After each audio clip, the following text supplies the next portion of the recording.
નમસ્કાર દર્શક મિત્રો, ગુજરાતમાં છેલ્લા ઘણા સમયથી કમોસમી વરસાદ વરસી રહ્યો છે। ઉનાળાની કાળઝાળ ગરમી વચ્ચે માવઠાએ ખેડૂતોની ચિંતા વધારી છે। અનેક જિલ્લાઓમાં કમોસમી વરસાદ વરસ્યો છે।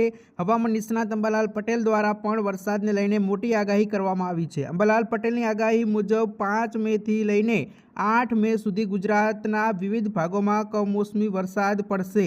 આ વરસાદ માત્ર ઝાપટા સ્વરૂપે નહીં, પરંતુ વીજળીના કડાકા ભડાકા અને ભારે આંધી વંટોળ સાથે તોફાની વરસાદ બની શકે છે। અંબાલાલ પટેલના જણાવ્યા અનુસાર કચ્છ અને ઉત્તર ગુજરાતના કેટલાક ભાગોમાં વરસાદ વરસે।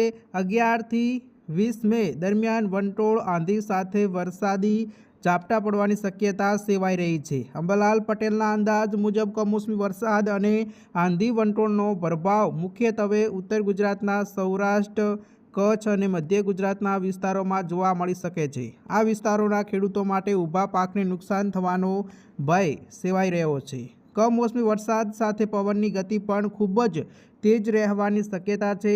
અંબાલાલ પટેલના મતે 50 કિલોમીટર પ્રતિ કલાકની ઝડપે પવન ફૂંકાઈ શકે છે। આંધી વંટોળ એટલા તીવ્ર હોઈ શકે છે કે વૃક્ષો મૂળિયા સાથે ઉખડી જાય તે મુજબની સ્થિતિ ઊભી થઈ શકે છે। હવામાન નિષ્ણાત અંબાલાલ પટેલની આગાહી મુજબ રાજ્યમાં કમોસમી વરસાદ મુખ્યત્વે ઉત્તર ગુજરાત, સૌરાષ્ટ્ર, કચ્છ અને મધ્ય ગુજરાતના વિસ્તારોમાં જોવા મળી શકે છે। કમોસમી વરસાદને કારણે ખેડૂતોના ઊભા પાકને મોટું નુકસાન થવાનું, ખેતરોને અને ઊભા પાકને નુકસાન થઈ શકે છે। તો દર્શક મિત્રો, તમારું શું કહેવું છે કમેન્ટ કરી શકો છો। વિડીયોને લાઇક કરી ચેનલ પર નવા છો તો જરૂરથી સબસ્ક્રાઈબ કરી લેજો।